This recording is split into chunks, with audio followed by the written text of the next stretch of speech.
Warning. Our YouTube channel and its videos may contain scenes, language, and content that may not be appropriate for all audiences. These videos include surveillance footage, undercover pursuit of suspects, actual police and rescue operations, and fearless confrontations. If you do not approve of the content, please do not watch our videos.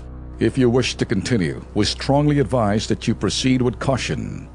Viewers' discretion is advised.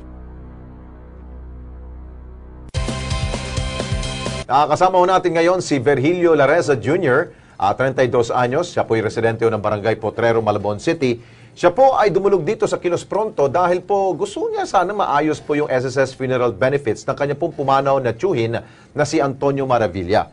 Ang nakapangalan daw kasi na beneficiary po ay yung kapatid po ni Antonio na si Esperanza Maravilla del Rosario. Tiyahin po nitong dumulog dito. Ngunit sa katandaan po ay hindi na raw po kayang mag-ayos po ng mga naturang mga papeles.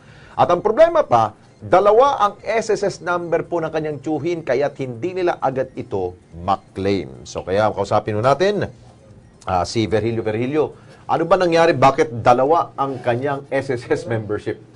Ano bang istorya doon? Nakwento ba sa'yo ng tiyuhin mo bago siya namatay? Nung buhay pa po kasi siya, nung sa kalasingan po kasi niya, yung wallet po niya, nawala po. Ngayon po, yung mga papel po patungkol sa SS, iwan, lahat po ng papel nawala po. Kaya ang ginawa po niya nung nabubuhay po siya, nagpanibagong apply po siya, mismong siya po sa pangalawang SS number.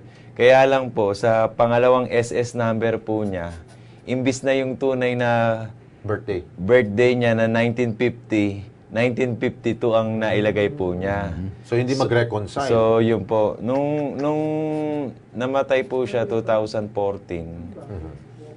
ang naging problema pa po, yung una pong nag-ayos kasi ng SS niya for a burial claim, sa kagustuhan nila makapagpasa ng papel na nakalagay 1952, kung bakit nagpagawa sila ng baptismal na 1952, nung naano po ng SS na investigate po, so nagkaroon po ng pagtatanong bakit fake itong baptismal na to. Sana po kasi ang ginawa nila, yung mga unang naglakad, sinabi nila dun sa branch na dalawa po yung SS number with a different birthday. Yeah. So, yun po. Nung pumasok po ako sa eksena nung May 2016, last year po, sinabi ko na po sa kanila verbally, tapos nagbigay na po ako ng mga lahat ng ID, pati po yung mismong tao, yung tiyahin ko, personal ko na pong pinapunta doon. So, lahat po ng pwede, lahat po ng pagpapalo up, ginawa ko na po. Pero until na, wala pa rin. Wala pa rin po. Ang basa ko po kasi sa kung bakit po tumatagal, kasi ito pong assistant manager po si Edgardo Cadampog po. Dahil po nakita niya po ako December no, nagko-complain. So, parang sa pagkainis po niya, pinatawag po niya ako doon po sa opisina niya sa may Cabanas, Malolos Branch, SS. Hindi na po niya ako pinagsalita, hinahamon po niya ako ng suntukan sa labas. Kasi po, kung bakit niya po ako hinahamon sa labas, kasi po, nagko-complain po ako. Sir, sa isip-isip ko po hindi naman po ako nagmumura nun. Tsaka pangalawa, sir, of course, sir, linya ng complaint yun. Alangan naman nakatawa yung mga nagko-complaint dun. Natural, medyo pagtaas ka ng boses kasi alam mo yun, sir, pabalik-balik. So, ibig sabihin, parang pinag-initan ka na doon. Ganun po, sir. Tapos, sir, ang kaya po tumatagal sa tingin ko lang po. Kasi may salita po yung assistant manager niya, si Edgardo Cadampog po ang pangalan niya, na pwede daw po nilang i-deny yun. Okay. So, yun po yung naiintindihan ko kung bakit tumatagal. Kasi po, sir, yung inihingi po nilang mga ID, authenticate pa, etc., etc. Sige. Virgilio, antayin natin ang sagot ng SSS. Nasa linya ngayon po si Lilibet Suralvo. Siya po ang head ng media affairs po ng SSS. Ma'am Lilibet, magandang gabi po sa inyo. Yes, magandang gabi, Sir Ben. Si Alex po. Apo. Medyo, nakuha nyo naman po yung kwento ho ni Virgilio ho, no?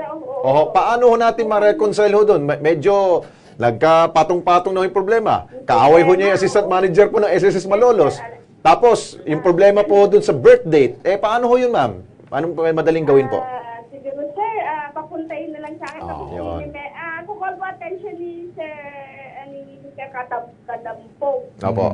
Kasi medyo may naririnig din ako dyan mga reklamo. Ganun po ba? Tatawagan ko rin siya, sir. Oo. Mainitin ba ulo nun? Kung ganun paano mo na kay Dean Amado Valdez? Kailangan kasi maging magalang siya. Ito, valid reason naman po itong reklamo ni Virgilio dito Yes, sir. So Ma'am Lilibet, sasamahan namin ng team para matulungan natin po. Sige, sir. Sige, sir. Yeah, madali naman po to. Explain natin lahat. Yes, ma'am. Ma'am Lilibet, thank you so much, ma'am. At thank you po Alex. sa SSS. Thank you, ma'am. Ayun. Ayos, Virgilio, ha? Relax ka Sasamahan. lang. Relax Okay lang. Okay. Sa main office, huwag ka na mag-away dun, ha? Sir, yung... Tama na. Okay, wala nang away. Kapuro na yan. Ayos yan. Bahala na si Diyan ka Lilibet lang. sa inyo. Diyan ka Okay? lang. Okay, diyan ka lang.